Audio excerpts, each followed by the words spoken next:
People without a passport from an EU country will soon face a new digital border system. Personal information and travel details will be registered online before they enter the free movement area. The so-called entry-exit system aims to increase the security, but can also be a tool to prevent irregular migration. In the development for 8 years, this regulation is at the heart of this EU Decoded.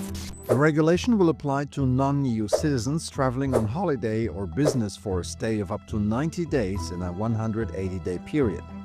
But EU leaders want to tackle the risks that they'll outstay their welcome becoming irregular migrants.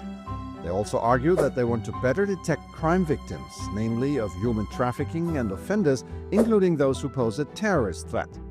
The decision to advance on this legislation came after the terrorist attacks in France in 2015 and Belgium in 2016.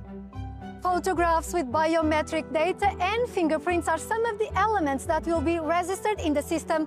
We ask Europeans what they think about these stricter rules.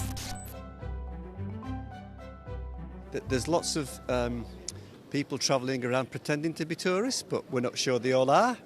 We are quite happy to give information as long as that information is kept safe and secure. The controls that we have right now seem effective, so I don't think we necessarily need stronger passport controls. We're from Canada and we travel to Europe because it's easy and we love the transit.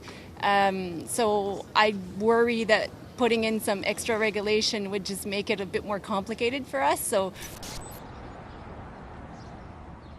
Lo que debería hacer es tener una regulación un poco más estricta, pero no a nivel de que entra y que sale, pero a lo mejor ayudar a la gente que está ya aquí. Tiene que haber un control, si no todo el mundo va a entrar y no sabes ni quién entra.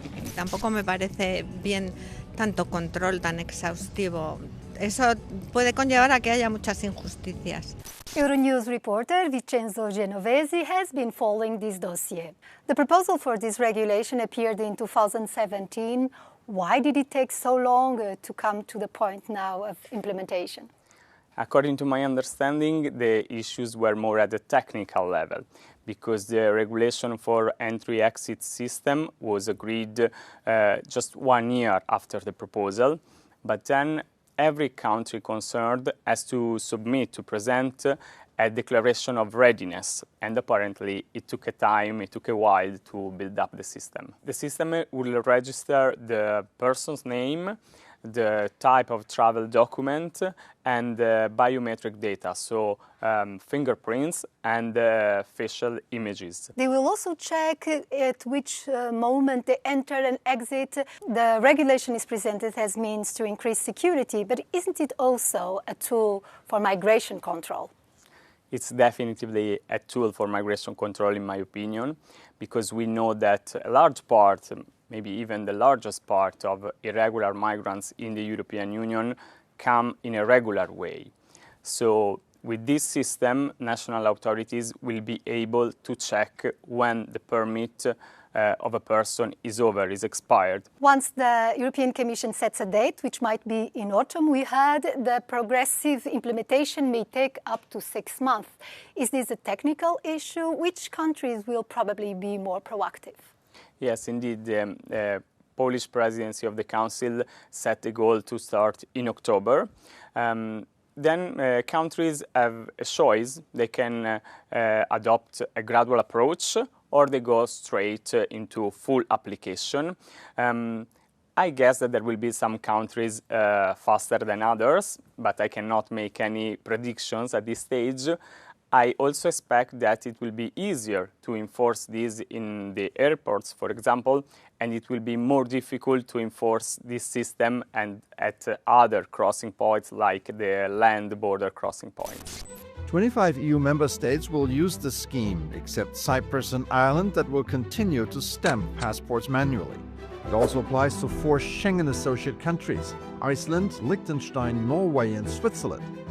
The data will be accessible for border control authorities, the police authorities of each country, and Europol, that is the EU agency for law enforcement cooperation.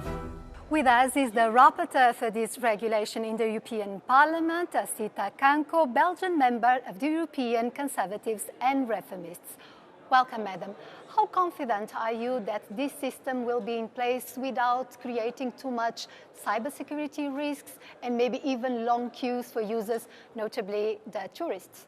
Well, it is the goal even of this legislation that there would be less queues for the users, so shorter time at the airport, but also more safety. The gradual implementation will allow member states to phase in at their own tempo and see if there is anything that needs to be fixed or changed or modified. So there are also contingency plans foreseen. France, the Netherlands and Germany are the three last ones that need to be ready.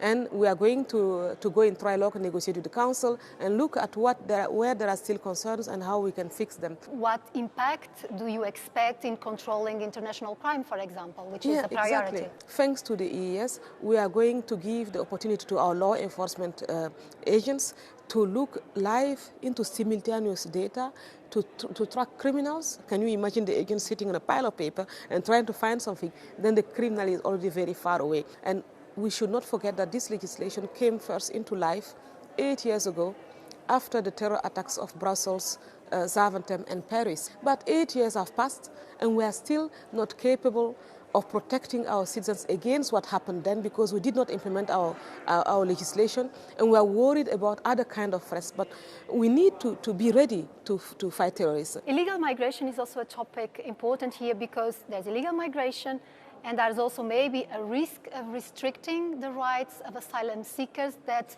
don't have a way to comply with bureaucracy when they are fleeing for protection in another country. I think the point here with the EES is to protect European citizens and to protect our cities and home against terrorists and to make sure that if you have bad intentions or if your data is not clear, that you cannot cross the border. So, however, I believe that the most important thing for an asylum seeker is to be safe. When people need protection, of course, there are procedures that already exist, and it is the member states that can actually follow these procedures and analyze every case by case. Border security will continue to be a priority with new legislation next year. The European Travel Information and Authorization System will apply to people from 59 visa-exempted countries. They will have to demand authorization online and pay a fee in a scheme similar to the ones used at the United Kingdom and United States.